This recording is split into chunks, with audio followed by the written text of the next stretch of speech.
Hello दोस्तों, नमस्कार। स्वागत है एक बार फिर से आप सभी के अपने प्रिय चैनल पर। दोस्तों आपको बता दें जो अभी की सबसे बड़ी खबर आ रही है, जहां पर पाकिस्तान की उम्मीदों को बड़ा झटका लगा है। दोस्तों अब भी नहीं कटा इस बदनाम लिस्ट से नाम। जी हां दोस्तों, बताएंगे पाकिस्तान के प्रधानमंत्री बदल गए लेकिन भाग्य नहीं बदला। बड़ी खबर दोस्तों। इसी बीच आपको बताएंगे जहां ब्रिटेन ने कहा था हमें घुटनों पर लेकर आएगा, लाकर दिखाएं। जी हाँ दोस्तों, रूस के विदेश मंत्री ने ब्रिटेन को बड़ी चेतावनी दी है दोस्तों। और इसी बीच आपको बताएंगे जहां पर जम्मू कश्मीर में आखिर कब होंगे चुनाव, बताएंगे। रक्षा मंत्री राजनाथ सिंह ने दिया बड़ा संकेत दोस्तों, आप सभी के साथ शेयर करेंगे। और साथ में आपको बताएंगे जहां पूर्व सेना अध्यक्ष जनरल वीपी मलिक का बड़ा बयान दिया है दोस्तों, अग्निपथ को लेकर आगजनी करने वालों को बताएंगे दोस्तों क्या कहा है इन्होंने। और इसी बीच आपको हम बताएंगे जहां पर अग्निपथ योजना के विरोध के बीच अमित शाह जी ने किया है ट्वीट, और योगी जी ने भी ट्वीट करके दोस्तों बहुत बड़ी बात कही है। एक एक खबर से आपको हम अवगत कराएंगे। जी हाँ दोस्तों, साथ ही ड्राइविंग लाइसेंस को लेकर बड़ी खबर आ रही है, तो हर तरह की जानकारी हम आपको भी बताने वाले हैं, तो आराम से बने रहेगा वीडियो के अंत तक। और अभी खबरों में आगे बढ़ने से पहले हमेशा की तरह मानते हैं कि मोदी जी हाँ तो हर चीज संभव है। भारतीय सेना है तो अपना देश गर्व से जी रहा है दोस्तों, और आपको भी भारतीय होने पर शान है। और मानते हैं कि भारत देश नंबर 1 देश और भारत की विदेश नीति सबसे बेस्ट और सबसे टॉप की है। तो इस वीडियो को भी कर दीजिए लाइक, चैनल को कर दीजिए सब्सक्राइब, बेल आइकन दबाइए, साथ ही कमेंट बॉक्स में लिख दीजिएगा जय हिंद। जी हाँ दोस्तों, तो चलते हैं पहली और सबसे बड़ी खबर की तरफ, जहां पर पाकिस्तान की उम्मीदों को बड़ा झटका लगा है, अब भी नहीं कटा ग्रे लिस्ट से पाकिस्तान का नाम। जी हाँ दोस्तों, FATF की ग्रे लिस्ट में अभी भी बना रहेगा पाकिस्तान। देश के प्रधानमंत्री बदल गए लेकिन भाग्य नहीं बदला। जी हाँ दोस्तों, फाइनेंशियल एक्शन टास्क फोर्स ने जून 2022 की बैठक में भी पाकिस्तान को ग्रे लिस्ट में बरकरार रखा है दोस्तों। FATF ने कहा है कि पाकिस्तान ने टेरर फाइनेंसिंग और मनी लॉन्ड्रिंग को लेकर शर्तों को पूरा नहीं किया है दोस्तों। अब FATF की एक टीम पाकिस्तान की यात्रा करके ऑन साइट शर्तों को पूरा करने के दावों का परीक्षण करेगी। उसके बाद ही पाकिस्तान को ग्रे लिस्ट से बाहर निकालने का फैसला किया जाएगा। बड़ी खबर, पाकिस्तान को जून 2018 में ग्रे लिस्ट में डाला गया था। हालांकि पाकिस्तानी सरकार इस बार ग्रे लिस्ट से बाहर निकलने की पूरी उम्मीद थी। FATF पूरी दुनिया में मनी लॉन्ड्रिंग, सामूहिक विनाश के हथियारों के प्रसार और टेरर फाइनेंसिंग पर निगाह रखती है। बहुत बड़ी खबर दोस्तों। ऐसे में जिस प्रकार से पाकिस्तान ग्रे लिस्ट से निकलते दोस्तों नहीं निकल पाता है, ऐसे में क्या पाकिस्तान के लिए ग्रे लिस्ट दोस्तों पर्याप्त है या फिर पाकिस्तान ब्लैक लिस्टेड भी होना चाहिए? जिस प्रकार से लगातार आतंकवादी पाकिस्तान से भारत में आतंक फैलाने की कोशिश करते हैं दोस्तों, इस पर आपकी क्या निजी राय होगी कमेंट करके हमें जरूर बताइएगा। देखते हैं क्या कहती भारत की जनता। और दोस्तों प्लीज हमेशा की तरह अपना प्यार बनाए रखिए दोस्तों, इस वीडियो को व्हाट्सएप, फेसबुक, ट्विटर के जरिए हर जगह शेयर कर दीजिएगा। अगली खबर की बात करें, जहां पर रूसी विदेश मंत्री ने कहा ब्रिटेन ने कहा था कि हमें घुटनों पर लेकर आएगा, लाकर दिखाए। जी हाँ, रूस और यूक्रेन के बीच युद्ध शुरू हुए अब लगभग 4 महीने से भी ज्यादा हो चुके हैं दोस्तों, और इस बीच हजारों नागरिकों की मौत हो चुकी है। कई शहर पूरी तरह तबाह हो चुके हैं और करोड़ों लोग बेघर हो गए हैं दोस्तों। लेकिन रूस के विदेश मंत्री सर्गेई लावरोव ने बीते गुरुवार मुझे बताया है कि स्थिति वैसी नहीं है जैसी दिखाई दे रही है। जी हाँ दोस्तों, एक बार फिर उन्होंने दावा किया है कि हमने यूक्रेन पर हमला नहीं किया है। उन्होंने कहा कि हमने एक विशेष सैन्य अभियान का ऐलान किया क्योंकि हमारे पास पश्चिमी दुनिया को समझाने का कोई दूसरा तरीका नहीं था कि यूक्रेन को नाटो में घसीटा जाना एक आपराधिक कृत्य था। इस साल 24 फरवरी को युद्ध शुरू होने के बाद से रूसी विदेश मंत्री सर्गेई लावरोव ने पश्चिमी देशों के मीडिया संस्थानों को बहुत कम इंटरव्यू दिए हैं। BBC से बातचीत में लावरोव ने युद्ध पर रूसी सरकार के रुख को दोहराते हुए कहा कि यूक्रेन में नाजी मौजूद थे। जी हाँ दोस्तों, इस बातचीत में मैंने ब्रिटेन के साथ रूस के रिश्तों को लेकर भी बात की। आपको बता दें रूस ने ब्रिटेन को गैर दोस्ताना मुल्कों की आधिकारिक सूची में रखा हुआ है दोस्तों। मैंने पूछा कि ये कहना कुछ कम नहीं होगा कि दोनों देशों के बीच रिश्ते खराब थे। लावरोव ने इस पर कहा, मुझे नहीं लगता कि अब ज्यादा कुछ किया जा सकता है। प्रधानमंत्री बोरिस जॉनसन और विदेश मंत्री लिज ट्रस ने खुलकर कहा है कि हमें रूस को हराना चाहिए, उसे घुटनों पर लाना चाहिए। अगर ऐसा है तो करके देख लीजिए। यानी कि दोस्तों खुला चैलेंज रशिया के विदेश मंत्री ने दोस्तों दिया है ब्रिटेन को, कहा है अपनी बात पर अटल होकर दिखाओ और हमें घुटनों पर लाकर दिखा दो। ऐसे में आपकी क्या राय होगी दोस्तों, सुझाव राय जरूर दीजिएगा। अगली खबर की बात करें, जहां नाटो ना सही अब EU का सदस्य बनने जा रहा है यूक्रेन। यूरोपीय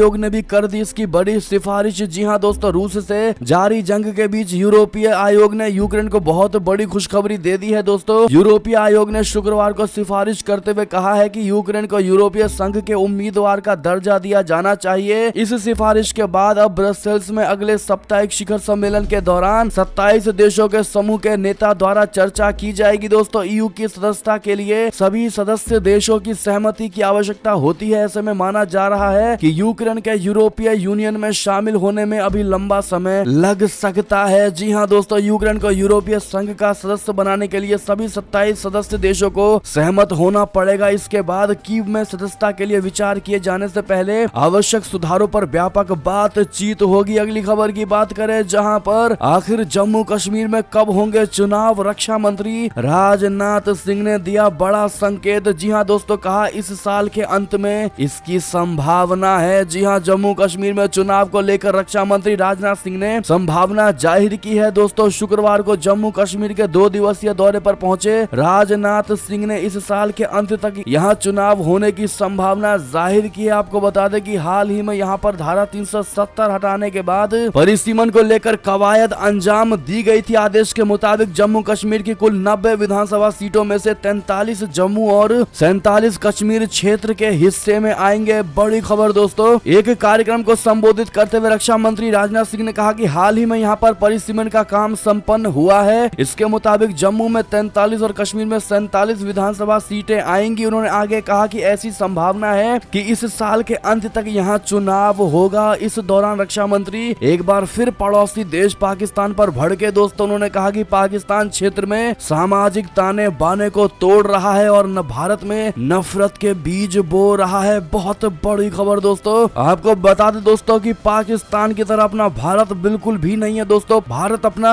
एक बात पर अटल है, लेकिन पाकिस्तान को पता ही नहीं है दोस्तों कि आखिर उसको कब क्या बोलना है। कि दोस्तों, पाकिस्तान का कॉन्सेप्ट भी हिला हुआ है, कॉन्सेप्ट ही क्लियर नहीं है भारत को लेकर। इस पर आपकी क्या निजी राय होगी दोस्तों, बताइएगा जरूर। और भारत को अपनी बात पर अटल रहना चाहिए कि नहीं, बताना मत भूलिएगा आप लोग दोस्तों। और कमेंट में अपना भारत महान भारत जरूर कह दीजिएगा। अगली खबर की बात करें, जहां अग्निपथ योजना को लेकर पूर्व सेना अध्यक्ष जनरल वीपी मलिक का बड़ा बयान। कहा जो युवक हिंसा कर रहे हैं वो सेना के लिए फिट ही नहीं। जी हाँ दोस्तों, भारतीय सेना के पूर्व सेना अध्यक्ष जनरल वीपी मलिक ने कहा है कि अग्निपथ योजना को लेकर जो युवक हिंसा कर रहे हैं वे सेना के लिए फिट नहीं है। जिन लोगों ने बसों को जलाया और सड़क पर उत्पात मचाया है, सेना उन लोगों को भर्ती करने में रुचि नहीं रखती। जनरल मलिक के मुताबिक हमें ये समझना होगा कि सशस्त्र बल एक स्वयंसेवी बल है, ये एक कल्याणकारी संगठन नहीं है और इसमें देश के लिए लड़ने वाले सबसे अच्छे लोग होने चाहिए जो देश की रक्षा कर सके। एक सवाल के जवाब में जनरल मलिक ने कहा कि युवकों के मन में जो आशंका है सरकार उनको दूर करेगी और उनको दूर करना भी होगा, क्योंकि ये योजना अभी घोषित हुई है, इसलिए काफी संख्या में लोगों की इसकी पूरी जानकारी नहीं है। सरकार की ओर से इस योजना के बारे में रिटायर्ड सेना अधिकारी को भी पूरी जानकारी देनी होगी। युवकों द्वारा धरने प्रदर्शन करने के सवाल पर जनरल मलिक ने कहा कि युवकों की बात भी सुननी चाहिए। अगर योजना से उनको कोई तकलीफ है तो उसको दूर किया जाना चाहिए। यानी कि दोस्तों, अगर आप भी पूर्व सेना अध्यक्ष जनरल वीपी मलिक के बात का समर्थन करते हैं तो कमेंट में लिखकर जरूर बताइएगा दोस्तों। आखिर इनका कहना भी ठीक है दोस्तों, क्योंकि जो छात्र जो स्टूडेंट दोस्तों कल को सेना में जाएगा वो आज आगजनी नहीं कर सकता। यानी कि दोस्तों, कहीं ना कहीं जिन्होंने भी पूरे भारत में आगजनी की है दोस्तों स्टूडेंट, तो वो हो ही नहीं सकते। क्या मानते हैं आप लोग या नहीं, बताइएगा जरूर दोस्तों, क्योंकि जो सेना में जाएगा दोस्तों, जो देश की कमान को संभालेगा वो देश को कभी बर्बाद होता नहीं देख सकता। यानी कि दोस्तों, कहीं ना कहीं ये आगजनी छात्रों ने नहीं बल्कि दोस्तों राजनीति से प्रेरित लोगों द्वारा हो सकता है। आप लोगों का क्या मानना है बताइएगा जरूर। अगली खबर की बात करें, जहां जेलेंस्की ने लिया बड़ा फैसला, रूसी नागरिकों को इस तारीख से वीजा देना शुरू करेगा यूक्रेन। जी हां दोस्तों, राष्ट्रपति वोलोडिमिर जेलेंस्की ने शुक्रवार को एक बहुत बड़ी घोषणा की है दोस्तों। उन्होंने कहा है कि यूक्रेन रूसियों के लिए वीजा मुक्त प्रवेश को समाप्त कर रहा है। अब रूसी लोगों को 1 जुलाई से वीजा प्राप्त करने की आवश्यकता होगी। उन्होंने कहा कि यह निर्णय कैबिनेट द्वारा बनाई गई योजना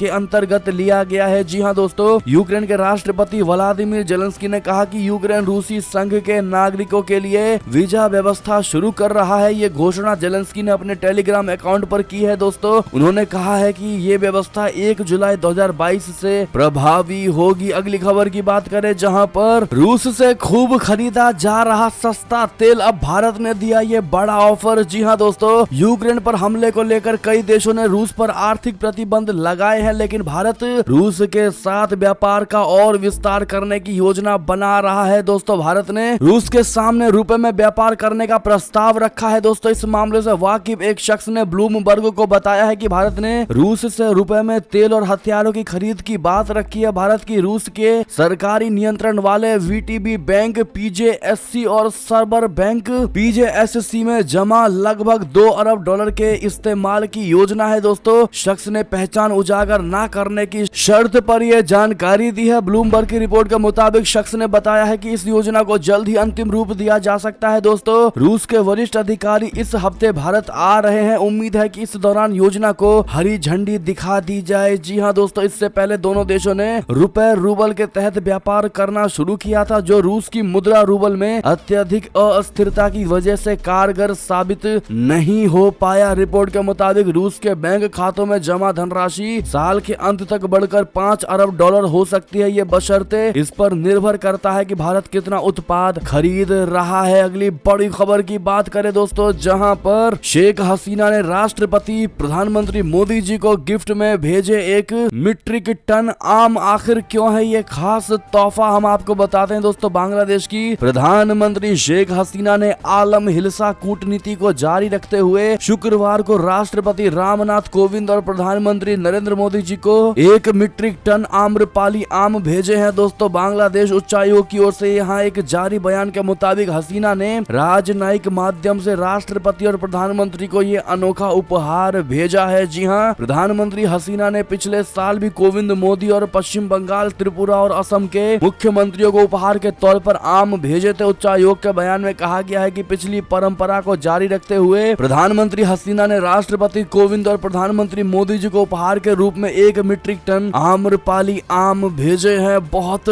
बड़ी खबर दोस्तों, आम्रपाली आम 1971 में शुरू की गई एक आम की विशेष खेती है। दोस्तों, आपको बता दें, इसी साल भारतीय सेना की मदद से बांग्लादेश पाकिस्तान से अलग होकर स्वतंत्र देश बना था। जी हाँ दोस्तों, ऐसे में मोदी जी के बिहाफ पर दोस्तों आप लोग भी शेख हसीना को थैंक यू जरूर कह दीजिएगा। दोस्तों, भारी मात्रा में अगली खबर की बात करें, जहां पाकिस्तान में महंगाई की मार, जन प्रदर्शनों की इमरान की अपील से शरीफ सरकार की बढ़ गई चिंता। जी हां दोस्तों, पाकिस्तान तहरीक-ए-इंसाफ पार्टी के नेता और पूर्व प्रधानमंत्री इमरान खान ने पाकिस्तान सरकार के लिए एक फिर चुनौती खड़ी कर दी है। जिस समय देश की आर्थिक हालत रोजमर्रा के स्तर पर बिगड़ रही है, दोस्तों इमरान खान ने सरकार के महंगाई बढ़ाने वाले कदमों के खिलाफ रविवार को देश भर में प्रदर्शन का आह्वान कर दिया है। पिछले महीने पीटीआई के सरकार विरोधी आजादी मार्च के दौरान जमकर हिंसा हुई थी। इस्लामाबाद में एक पुलिस कांस्टेबल सहित 3 लोगों की मौत हुई थी। जी हां दोस्तों, पर्यवेक्षकों को अंदेशा है कि रविवार को देश में बड़े पैमाने पर अशांति का नजारा देखने को मिल सकता है। इमरान खान ने पहले कहा था कि वे आजादी मार्च के दूसरे चरण का ऐलान करेंगे, लेकिन अब उन्होंने कहा है कि खून खराबे के अंदेशे के कारण वे फिलहाल इसे टाल रहे हैं। अगली खबर की बात करें दोस्तों, जहां पर श्रीलंका के पास केवल 5 दिन का ईंधन, भारत से मदद की आस, सरकार करेगी पेट्रोल डीजल का प्रतिबंध। जी हां दोस्तों, इतिहास के सबसे बड़े आर्थिक संकट का सामना कर रहे श्रीलंका के पास केवल 5 और दिनों का ईंधन भंडार बचा है। दोस्तों, ये जानकारी देश के बिजली और ऊर्जा मंत्री ने गुरुवार को दी है। दोस्तों, सरकार ईंधन के लिए भारत सरकार की तरफ से नई $500 मिलियन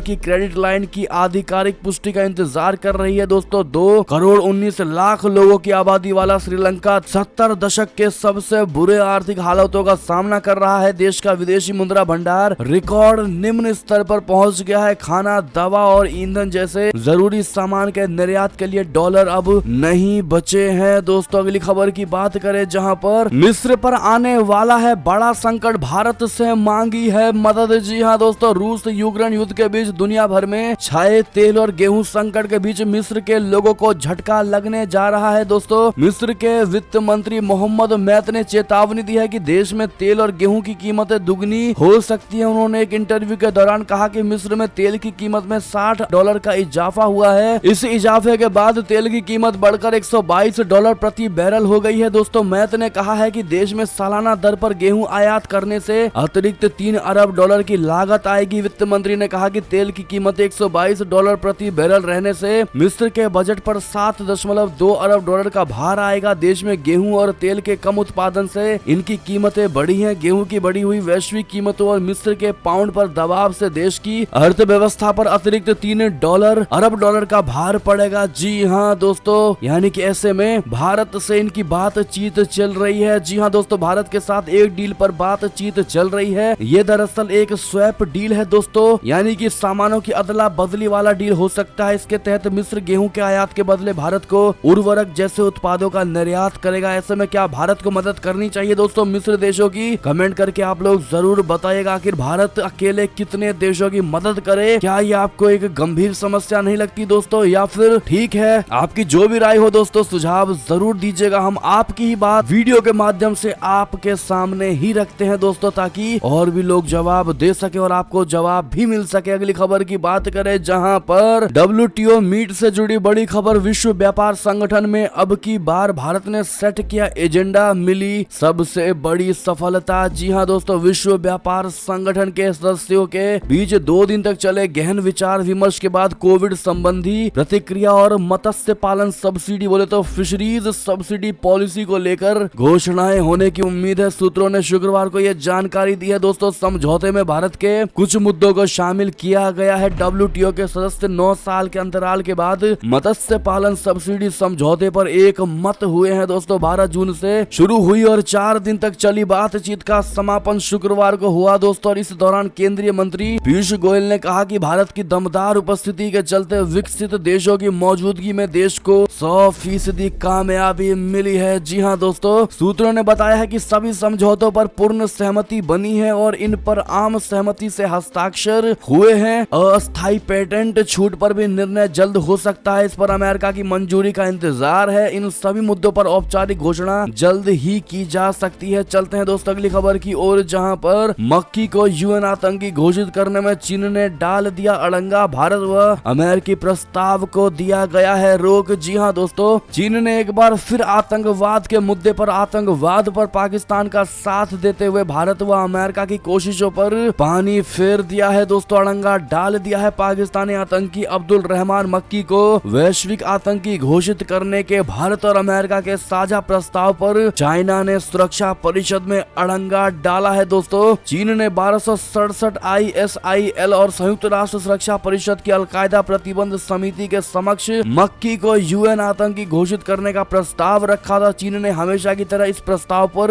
अंतिम समय में वीटो पावर का इस्तेमाल करके दोस्तों अड़ंगा डाल दिया है। अगली खबर की बात करें, जहां पर कतर के इस कदम से चीन को लग जाएगी आग। फीफा विश्व कप में नहीं बदलेगा ताइवान का नाम। जी हाँ दोस्तों, फीफा विश्व कप यानी फीफा वर्ल्ड कप के मेजबान कतर ने ताइपे द्वारा विरोध दर्ज कराने के बाद ताइवान को चीन के हिस्से के रूप में सूचीबद्ध करने वाले एक ऑनलाइन आवेदन पत्र में सुधार किया है। कतर सरकार द्वारा विश्व कप टिकट धारकों के लिए ऑनलाइन हेया कार्ड जारी करने के बाद ताइवान की सरकार ने फीफा के प्रति चिंता व्यक्त की थी, जिसमें ताइवान का उल्लेख ताइवान प्रोविंस ऑफ चाइना के रूप में सूचीबद्ध किया गया था दोस्तों। कतर सरकार ने इसमें सुधार करते हुए ताइवान प्रोविंस ऑफ चाइना की जगह उसे सिर्फ ताइवान कर दिया है। ताइवान के विदेश मंत्रालय ने गुरुवार को कतर में विश्व कप के आयोजकों द्वारा एक पहचान पत्र के लिए आवेदन करने वाले ताइवान के लोगों के लिए चीन के संदर्भ को हटाने के बाद धन्यवाद व्यक्त किया। ताइवान के विदेश मंत्रालय की प्रवक्ता जोआन ओउ ने संवाददाताओं से कहा है कि हमारे लिए ये सकारात्मक बात है। हम आयोजकों द्वारा त्वरित कार्यवाही करने के लिए उन्हें धन्यवाद अर्पित करते हैं। यानी कि दोस्तों पहले ताइवान सरकार ने इस पर आपत्ति जताई थी, जिसके बाद कतर द्वारा इसको चेंज कर दिया गया दोस्तों। लेकिन सब में बड़ी बात, चाइना को तगड़ी वाला मिर्ची लगा है दोस्तों। लेकिन अभी तक किसी भी प्रकार का प्रतिक्रिया चाइना की तरफ से नहीं आया है दोस्तों। जैसे ही आता है हम आपको सबसे पहले बताएंगे। अगर चैनल पर नए से आए हैं दोस्तों तो चैनल को सब्सक्राइब करके बेल आइकन जरूर दबा दीजिएगा, ताकि आप भी हमारे YouTube फैमिली का हिस्सा बन जाइएगा दोस्तों। चलते अगली बड़ी खबर की तरफ, जहां पर दिल्ली में कोरोना की खतरनाक रफ्तार। 24 घंटे में 1757 नए मामले, संक्रमण दर 8% के पार। जी हां दोस्तों, राजधानी दिल्ली में कोरोना के मामले फुल स्पीड से बढ़ने लगे हैं दोस्तों। पिछले 24 घंटे में दिल्ली में कोरोना के 1797 मामले सामने आए हैं दोस्तों। एक मरीज की मौत भी हुई है। संक्रमण दर भी 8% के पार चली गई है। अभी दिल्ली में पॉजिटिविटी रेट 8.18% है। जी हाँ दोस्तों, गुरुवार को दिल्ली में कोरोना के 1323 मामले सामने आए थे। ऐसे में एक दिन के अंदर ही मामलों में बड़ा उछाल देखने को मिल गया। आंकड़े बताते हैं कि राजधानी में अभी सक्रिय कोरोना मरीजों की संख्या बढ़कर 4843 हो चुकी है, तो वहीं कंटेनमेंट जोन्स का आंकड़ा भी 190 पर पहुंच गया है। दिल्ली में पिछले कई दिनों से लगातार कोरोना मामले 1000 के पार चल रहे हैं। दोस्तों, अस्पतालों में मरीजों की संख्या तो ज्यादा नहीं बढ़ी है, लेकिन बढ़ते मामलों ने एक बार फिर सरकार को चिंता में डाल दिया है। अगली खबर की बात करें दोस्तों, जहां पर अग्निपथ योजना को लेकर बड़ी खबर, आईएएफ ने भर्ती शुरू करने का किया बड़ा ऐलान। 24 जून से प्रोसेस होगा स्टार्ट। जी हां दोस्तों, केंद्र सरकार की अग्निपथ योजना के तहत सबसे पहले इंडियन एयरफोर्स में भर्ती प्रक्रिया शुरू की जाएगी। जानकारी के मुताबिक ये प्रक्रिया 24 जून से शुरू हो जाएगी। दोस्तों, इसके लिए आईएएफ ने ऐलान कर दिया है। देश भर के कई राज्यों में अग्निपथ योजना के खिलाफ युवा लगातार प्रदर्शन कर रहे हैं। बिहार, मध्य प्रदेश से लेकर दिल्ली, हरियाणा, बिहार, पश्चिम बंगाल में युवा प्रदर्शन कर रहे हैं। इसी बीच ये घोषणा की गई है दोस्तों की सबसे भर्ती प्रक्रिया आईएएफ में शुरू की जाएगी। तो वहीं air chief marshal VR Chaudhari ने घोषणा की है कि भारतीय वायुसेना के लिए भर्ती प्रक्रिया 24 जून से शुरू होगी। जी हाँ दोस्तों, आपको बता दें, अग्निपथ योजना को लेकर अमित शाह का बड़ा बयान। कहा, अग्निवीरों को केंद्रीय बलों में भर्ती में मिलेगी प्रायोरिटी। 4 साल बाद बंद नहीं होंगे उनके रास्ते। जी हाँ दोस्तों, अग्निपथ योजना को लेकर देश के कई राज्यों में विरोध प्रदर्शन हो रहा है। दोस्तों, आगजनी, तोड़फोड़ के साथ ही हिंसा की तस्वीरें सामने आ रही हैं। इसी बीच गृह मंत्रालय ने कहा है कि अग्निपथ योजना के तहत सेना के तीनों अंगों में सेवा देने के 4 साल बाद अग्निवीरों के लिए रास्ते बंद नहीं होंगे, बल्कि उन्हें केंद्रीय बलों और असम राइफल्स में भर्ती में प्राथमिकता भी दी जाएगी। जी हाँ दोस्तों, गृह मंत्री अमित शाह जी ने ट्वीट करके कहा कि गृह मंत्रालय ने निर्णय लिया है कि अग्निवीर योजना में 4 साल पूरा करने वाले अग्निवीरों को केंद्रीय बलों और असम राइफल्स में भर्ती की में प्राथमिकता दी जाएगी। गृह मंत्रालय के इस निर्णय से अग्निपथ योजना से प्रशिक्षित युवा आगे भी देश की सेवा और सुरक्षा में अपना योगदान दे पाएंगे। उन्होंने कहा कि इस निर्णय पर विस्तृत योजना बनाने का काम शुरू हो गया है। अगली खबर की बात करें दोस्तों इसी से जुड़ी, जहां पर योगी आदित्यनाथ जी ने भी दोस्तों अग्निपथ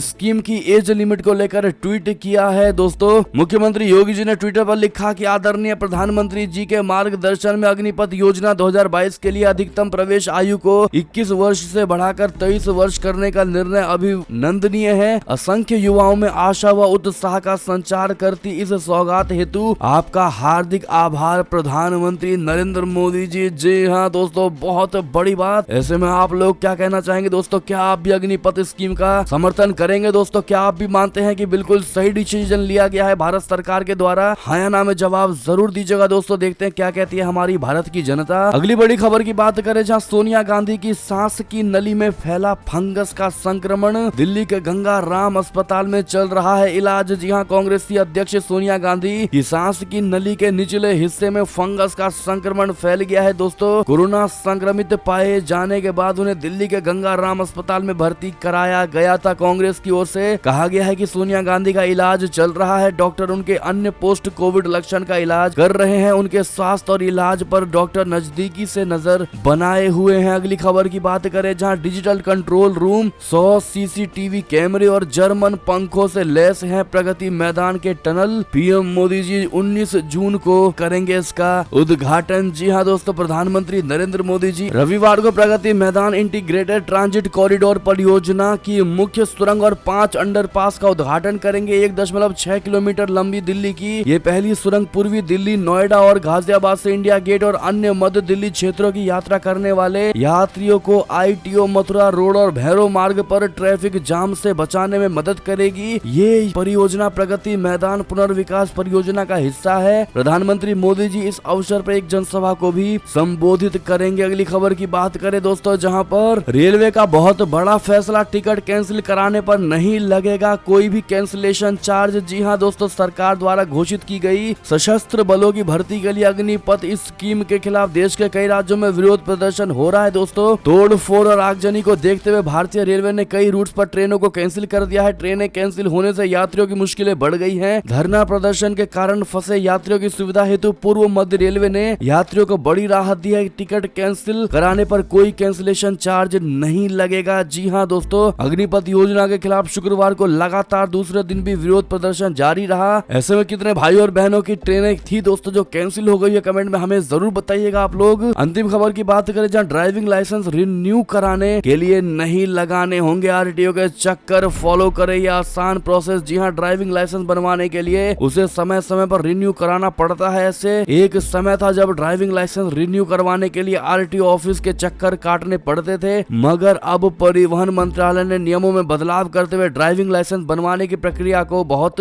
आसान बना दिया है। दोस्तों, अब आप ऑनलाइन घर बैठे ही ड्राइविंग लाइसेंस को रिन्यू करवा सकते हैं। जी हाँ दोस्तों, नियमों के अनुसार आपके ड्राइविंग लाइसेंस की वैलिडिटी खत्म होने के बाद आपको 30 दिन का समय मिलता है। इस दौरान आपको इसे रिन्यू करने के लिए अप्लाई करना जरूरी है। दोस्तों, बाकी इसके लिए क्या क्या डॉक्यूमेंट चाहिए हमने सारी चीजें स्क्रीन पर दे दी, आप देख ही पा रहे होंगे। दोस्तों, इसी बीच ये थी अब तक की सारी बड़ी खबरें। आपको हमारी खबर कैसी लगी दोस्तों? आशा करता हूँ बहुत अच्छी लगी होगी। अगर थोड़ी भी अच्छी लगी है तो इस वीडियो को भी अपने भाई बंधुओं में व्हाट्सएप, फेसबुक, ट्विटर के जरिए पूरे भारत में शेयर करना बिल्कुल मत भूलिएगा दोस्तों। और अभी कर दीजिए इस वीडियो को लाइक, चैनल को कर दीजिए सब्सक्राइब, बेल आइकन दबाइए, साथ ही कमेंट बॉक्स में लिख दीजिएगा जय हिंद जय भारत। तो मिलते हैं आप अगली बड़ी खबर में दोस्तों, तब तक के लिए अपना ख्याल रखिएगा। आप सभी का बहुत बहुत धन्यवाद साथ देने के लिए, साथ बने रहने के लिए। और खबरों का सिलसिला लगातार हमारे चैनल पर जारी है, तो अपडेट रहना बिल्कुल मत भूलिएगा दोस्तों। अगली बड़ी खबर का इंतजार करिएगा। हम मिलते हैं आपसे अगली बड़ी खबर में, तब तक के लिए आप सभी का बहुत बहुत धन्यवाद। जय हिंद जय भारत, जय श्री राम, वंदे मातरम, हर हर महादेव।